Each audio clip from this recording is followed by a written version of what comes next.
welcome into week number 3 of my series here to chase 3000 iRating in the sports car series, sports car license on iRating.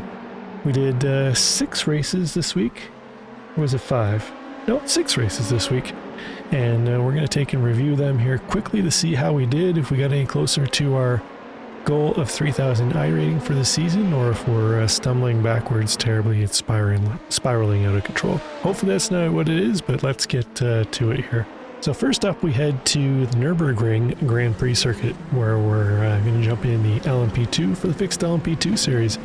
But first, have you ever had one of those guys in your lobby that takes and says, okay everybody, let's be safe, let's have a good race, let's be calm out there, that type of stuff? Those are the guys you need to watch out for, because you know what?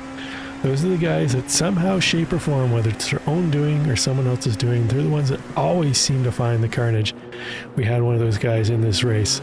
You'll see him here in some highlights. He's the yellow and white car. He's going to get tangled up on lap 1. He keeps going, but unfortunately he's going to catch us a little later on in the rear. And we have to deal with him a little bit throughout this race, but we'll finally get the best of him later on to move up through the field and try and recover from our earlier incident. So we're going to qualify P13 this one, and with all of that stuff that went on that I just mentioned about earlier, we're going to finish up in P11, which nets us a loss of 25 iRating as well as a loss of 0.11 safety. So first race of the week, not going so well as far as trying to inch closer to our goal of 3000 iRating in the sports car series. So we'll see if we can fare a little better as we head off to Daytona to try the IMSA series in the Cadillac. Let's head on over to Florida. So race 2, as I mentioned, we're going to do in the Cadillac at Daytona. Now, I've got to sympathize with anybody who's ever actually clicked on race by accident instead of practice. I just did the same thing in this session. I had actually spent about 5 minutes doing a couple laps, chatting with buddies beforehand, thinking I clicked on the practice session, only to find out that, hey, the pop-up for your race is ready is coming up on screen. So we had to go in this one cold turkey without trying any qualifying laps. Or setups at all. This is the open setup series. So 45 minutes around Daytona in the Cadillac. It was spicy. We had some work ahead of us. We were not running any laps, so let's see how we fared out in this one. And we didn't run any laps of practice, as I said, so we jumped into qualifying cold turkey. We'd qualify 9th in this one. And we'd have to try and make our way up from there. So early on, we were able to make a couple moves early on, and then pick off a couple freebies here and there, then fight our way through the field. So a little bit of pit strategy and a little bit of really pushing and starting to feel out the setup as the race went on, getting a little more comfortable in it. We were able to move through our class fairly swiftly to start. We got up to P5 shortly before pit stops. P4 we managed to take advantage of as he spun into turn 1, locked it up, and we were able to nab that spot.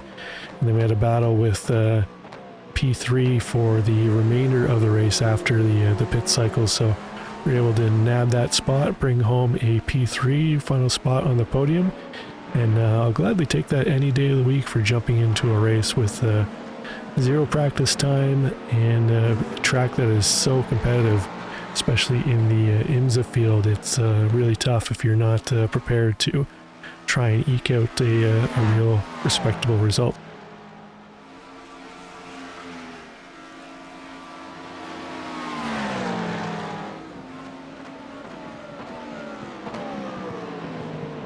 So, getting up into P3, we managed to bring home 61 iRating and even some safety rating, which again, is tough at Daytona to do, especially with the off tracks and the bus stops. So we'll take that every day of the week, and we'll move on to the next one with a little celebratory burnout here at the end of this race. Next up, we're going to head to Mosport to take on the LMP3. As mentioned, we're in Canada now for a fixed LMP3 race. This is a top split fixed setup race, 20 minutes. We qualified in this one in P6.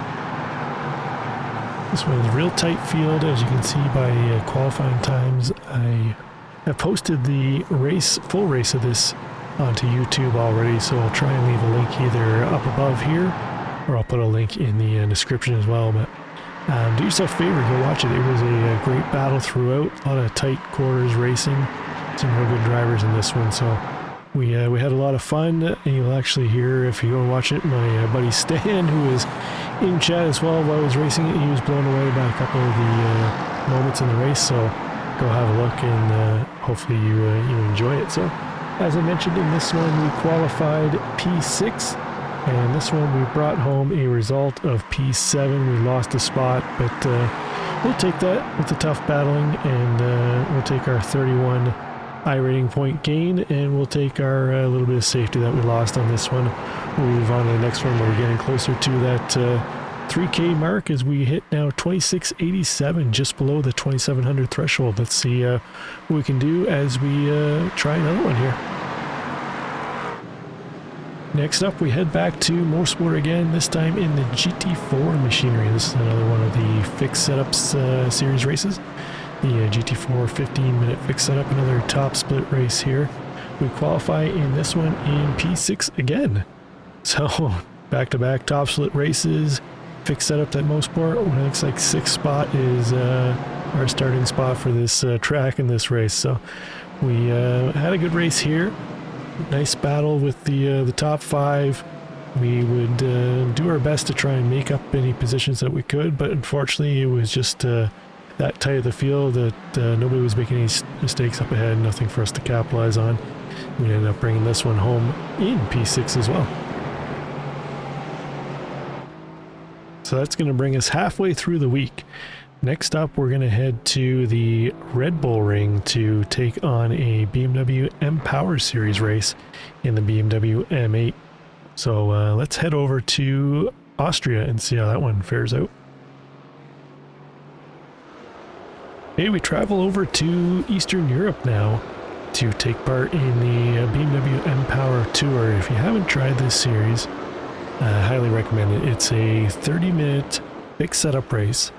The BMW model car changes each week as well as the track, so it's an ever-changing series. It's a lot of fun. It tends to see a wide range of iRating drivers participating, but I don't know why, because it's a whole lot of fun in this one. So we're getting ready to do 30 minutes here at the Red Bull Ring. We would qualify in this one in 3rd spot, but for some reason P2, we jumped to the pits before we even set off from the grid. He grid and then he jumped to the pits, so not sure if he was trying to get some safety rating. Red Bull Ring generally isn't the track that you try and get safety rating in. It's usually the track you try to minimize safety rating losses. The off tracks are so tight in this one, so we try and stay tight with P1 through the first half of the race.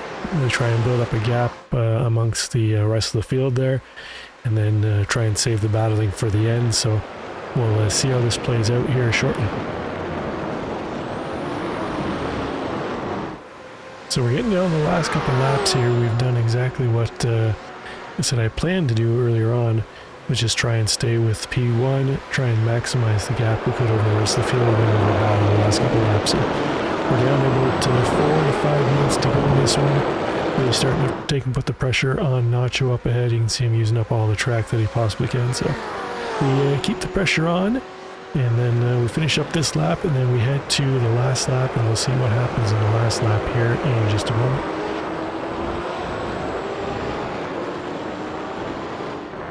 We jump ahead now to the final lap, as we just exited the final corner, and we're heading down the front straight to officially begin the final lap.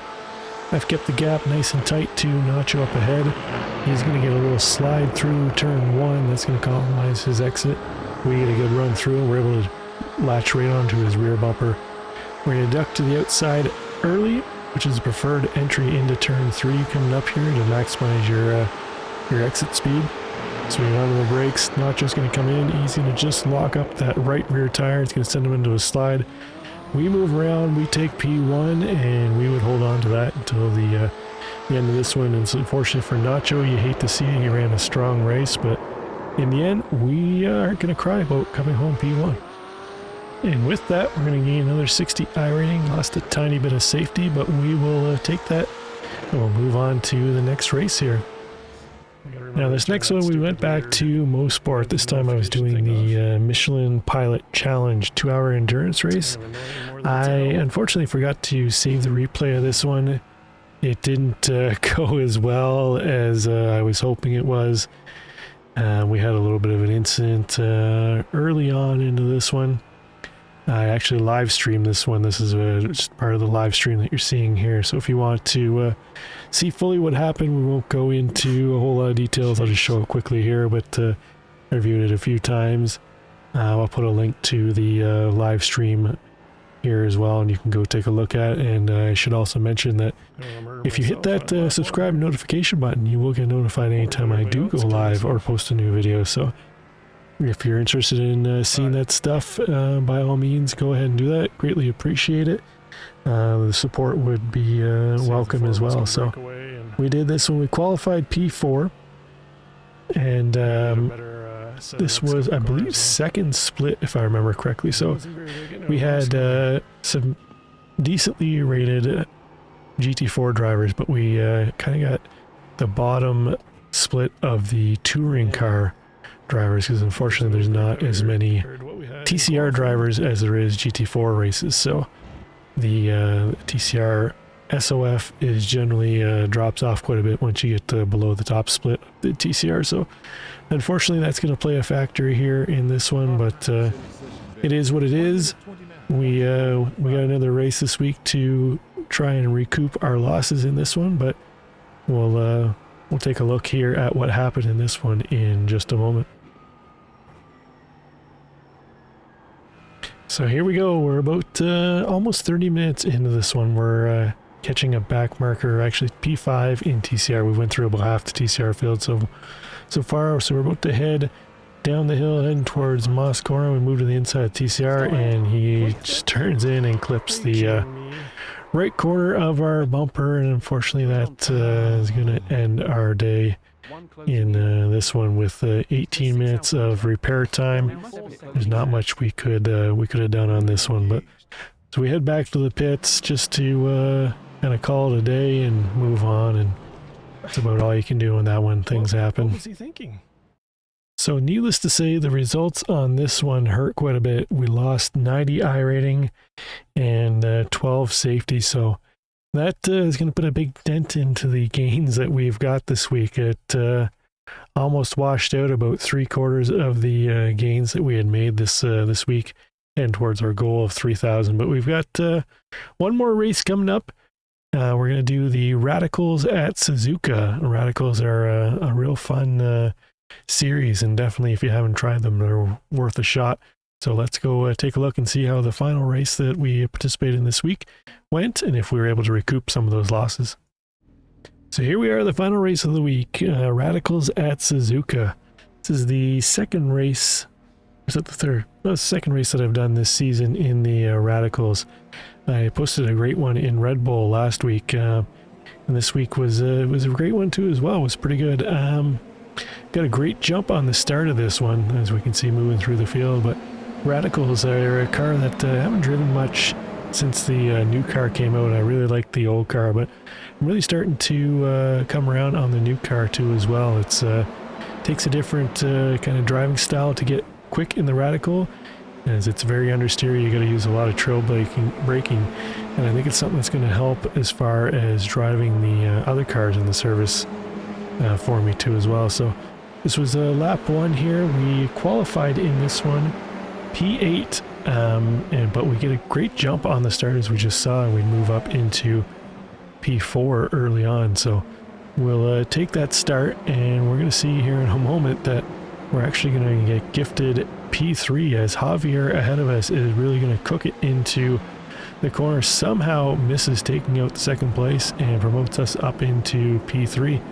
So we take that and we won't complain at all in the least. So that's where we would stay for the majority of the remainder of the race. We'd end up bringing it home P3. It was fairly uneventful from there. We were able to open up a gap between us and P4. Unfortunately, I just didn't have the pace to hang with the top two on this one, so we'll chalk that up as a win.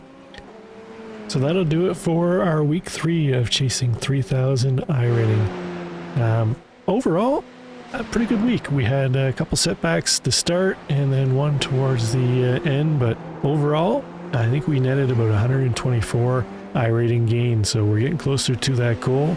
We can continue on that streak. We'll be there long before we've set our goal. So we're going to end this week on an iRating of 2744, 2.7K, 2744.